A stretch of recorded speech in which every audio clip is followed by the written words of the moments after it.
Hello, I'm Malcolm Cox, and this is another Tuesday teaching tip. Today's is called Preacher Perfectionism.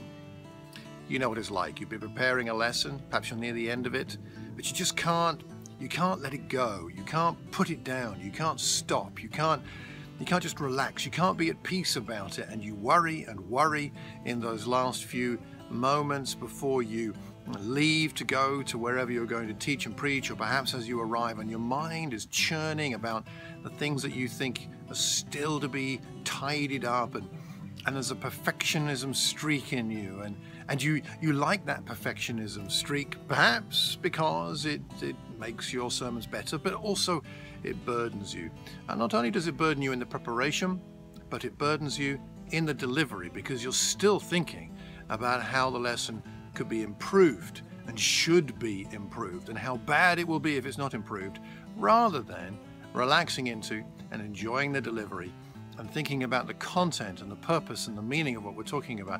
How difficult this is. Now, I faced this myself, and having a procrastination part of my character, which is very strong, I've recognized that at least part of that procrastination and hesitation in finishing things is to do with perfectionism.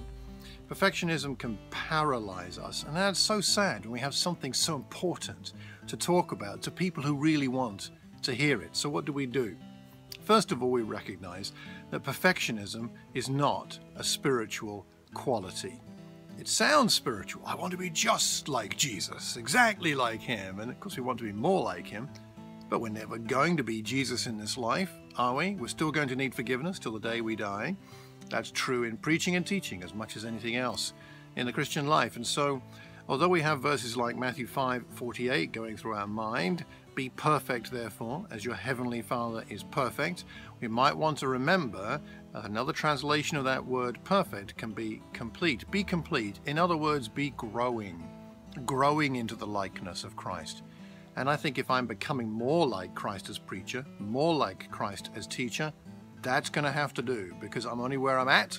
I can't be somewhere I'm not, but I can grow and change. Can't you do that too? It takes the pressure off. It's not a super spiritual thing, being a perfectionist.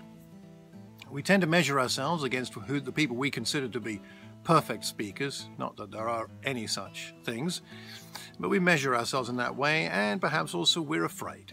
We're afraid that people that we're speaking to will judge us according to their ideal of the perfect speaker, and we will be found to come far short of that. But those fears are things that we cannot control. What other people think and what their standards are, that's something that we cannot know and we cannot control. So we need to let those things go as well. Perfectionism, in its essence, is anti-grace. Anti-grace. And how can we preach the gospel of good news and forgiveness if we're holding on to and grasping onto the idea of perfectionism when that's so anti-grace?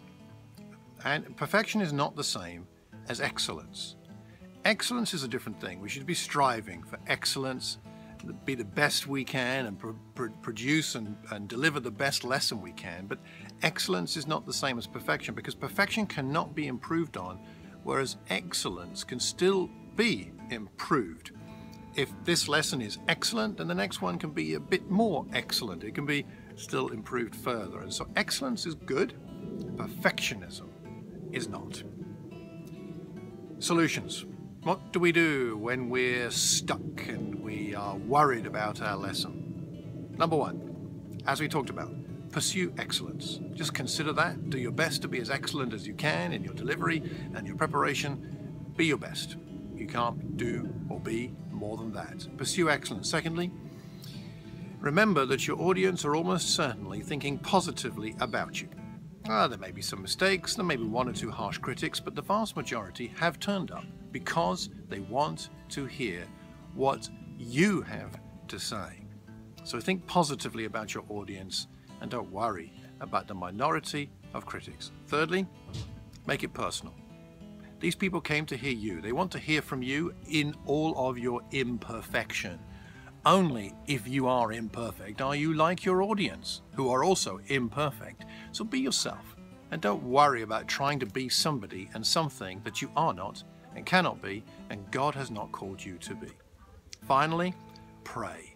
Bear in mind Matthew 11 verse 28, "Come to me, all you who are weary and burdened, and I will give you rest," says Jesus. Matthew 11 verse 28. Come to him. He'll give you the peace, he'll give you the rest you need so that you can be excellent without worrying about whether you're perfect. Don't worry about that. A couple of other things you may want to bear in mind. This book, The Perfectionist book by Will Vanderhart and Rob Waller, is very helpful, and also the writings of Brene Brown you may find useful in this regard. I hope those are helpful. If you've got any tips of your own for overcoming perfectionism, please email me, mccx@mac.com, or leave a message anywhere you hear or see this recording, which, by the way, as you will have noticed, is not perfect. Take care, and God bless.